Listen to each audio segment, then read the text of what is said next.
Okay, first we're going to be printing the helmet.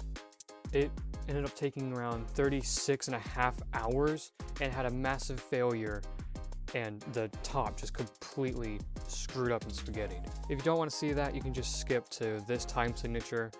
But if you do sit down and just watch all this, it's just gonna be a nice time lapse until it fails, of course.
That's cool.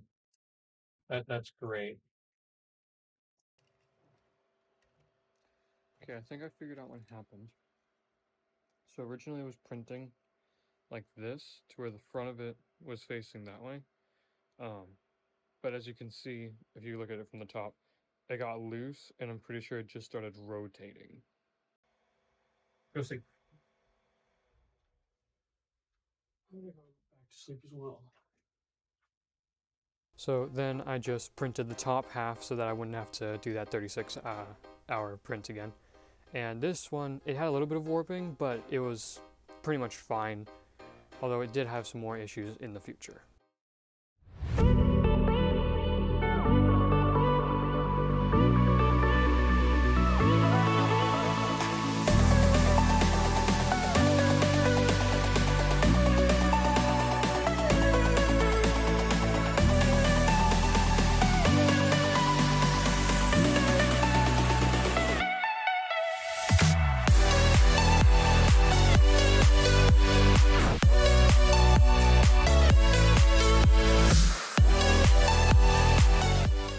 So here you just get to see a close-up of what ended up happening. At the top, it just shifted. Obviously, I said that earlier. But now it's time to remove all the support structure.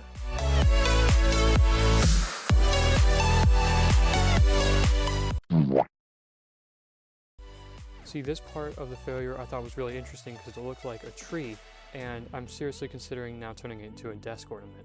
You can clearly see, yet again, how the layers shifted.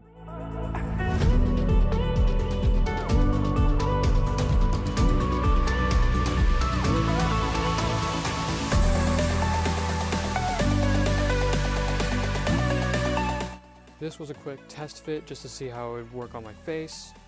It fit really snugly, and obviously it's going to be better once it has the top of its head on it.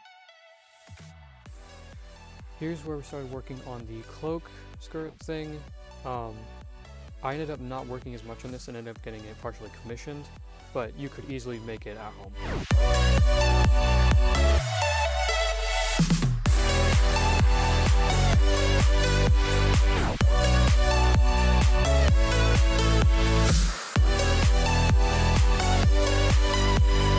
Support structure in the eyes and ears that I couldn't pull out with my hands, so I was going to use a heat gun to heat the plastic up so that I could pull it out.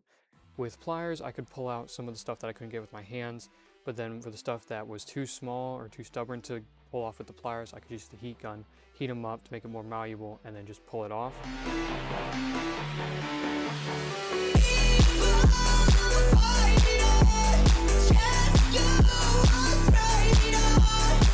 Here's what it looks like now that I've removed all the supports. It's much cleaner, it's much smoother, it's very shiny obviously, and the ear, like the little details in the ears are completely cleared out, so it'll be really good for paint.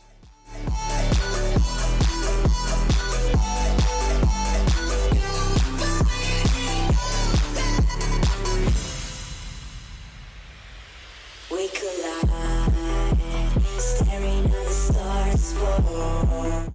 I'm sanding the top to remove any of the bumps so that when I glue the top of the head and the rest of the mask together, it'll be a really strong bond. Here, I'm taking a razor blade and trimming away the brim of it. It'll make it to where it's a much cleaner look when it gets glued together, and it makes it to where it's a stronger bond between the two parts.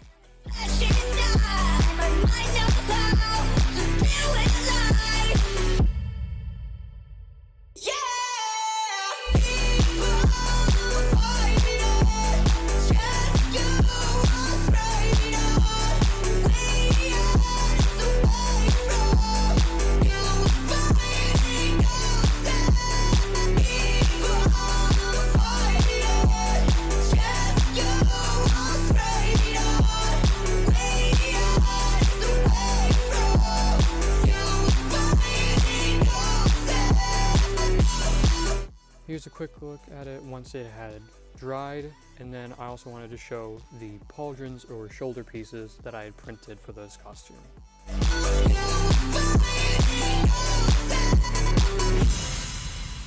This was the first test fit for the cloak and hood. We got this deep V'd shirt, and we were going to remove the pockets and the sleeves.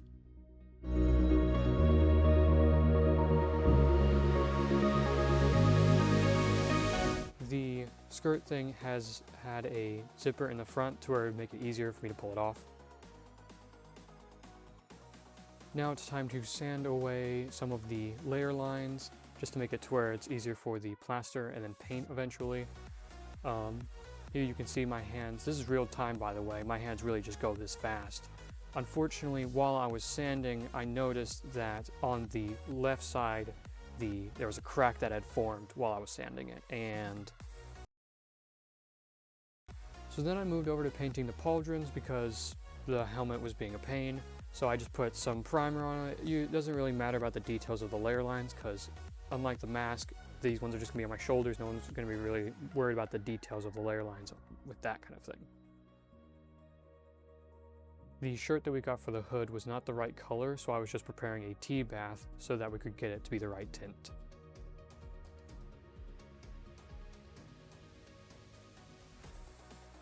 I want you to close your eyes and just listen to this clip for a little while.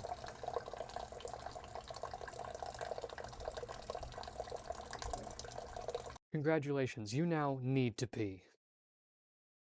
I now add the plaster and sand it down a few times just to make it to where it's a smooth surface, and you can see here that I've recorded this in vertical mode because I suck at being a YouTuber.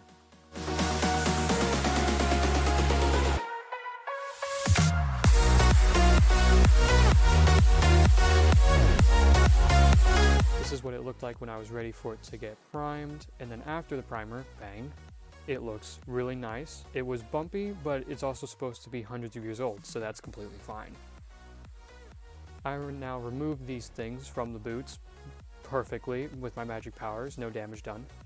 And then I use EVA foam for the boots because no one's really going to be looking at them, and so I just cut it out and then it'll be mounted to the boots using Velcro sticky. Here's what the mask looked like after 2 layers of paint, and it's now ready to get masked and put the gold leaf onto it. I had custom designed this belt buckle. It took like maybe an hour, and you can see here that that arc for it was too small, so I took a heat gun and molded it to where it would be able to contour to the costume better.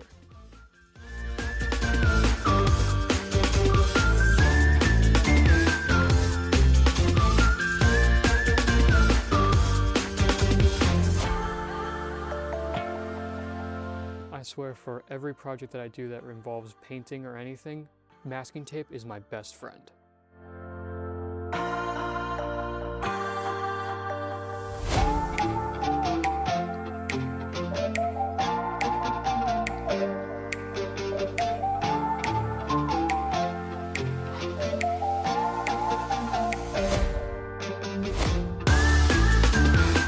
Took a gold colored marker for this pauldron, but for the other side I did proper gold leaf as well.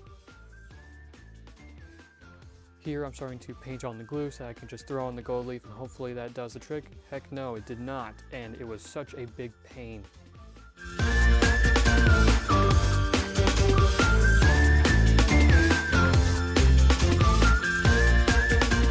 here's the gold leaf on the mask. I literally just threw it on there and hoped for the best.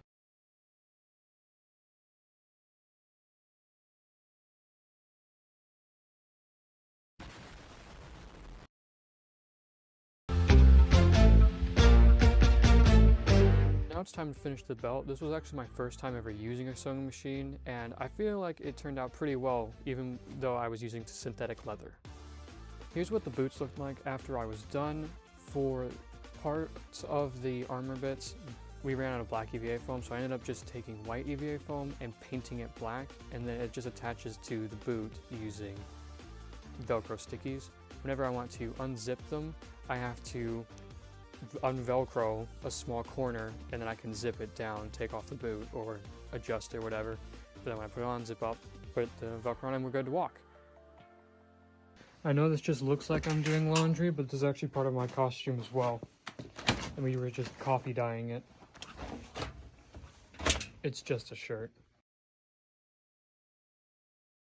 To attach the hat to the mask, I just use more Velcro stickies. They also seem to be my best friend, along with masking tape, and I just cram it in there and position it to where how I'd want it to be, to where I can just wear it like a baseball cap.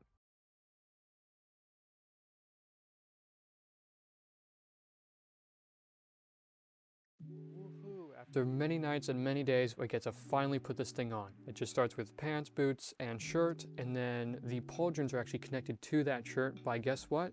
Velcro sticky. And then I just put on the hood piece, and then the cloak.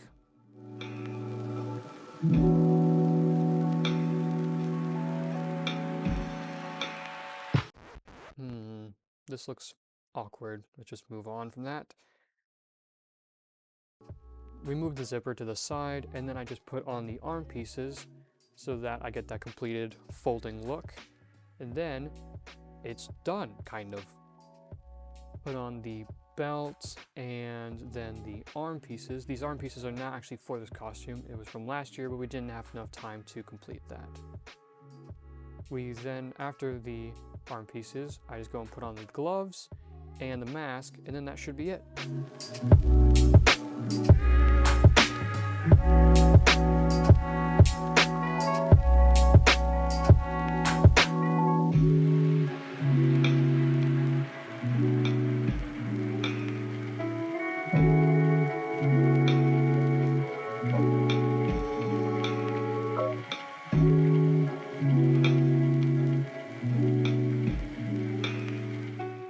You can see here that it's just like putting on a baseball cap, and it fits comfortably. You can see that it just fits on my head just like a baseball cap with a mask.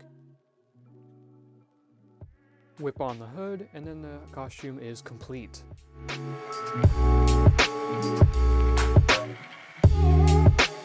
Yeah.